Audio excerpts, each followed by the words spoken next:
Apakah kelebihan beri makan kepada orang? Kita beri makan kepada orang, yang pertama, dapat pahala 1 suap. Yang kedua, dapat ampun dosa. Yang ketiga, malaikat doakan bagi kita sebab beri makan ke orang. Jadi kami atas ahli jawatan kuasa Madrasah Tahfiz Quran Darul Aman Cik Takbai Naratiwak yang berada sini, pelajar kita lebih kurang 30 orang. Maka terima kasih semua yang penderma dah, pelajar kita dah.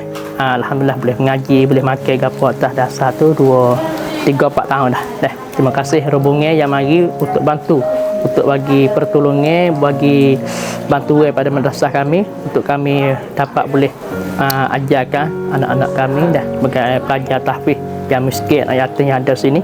Dan mudah-mudahan Allah lah yang punya balas kebaikan yang berlipat kali ganda.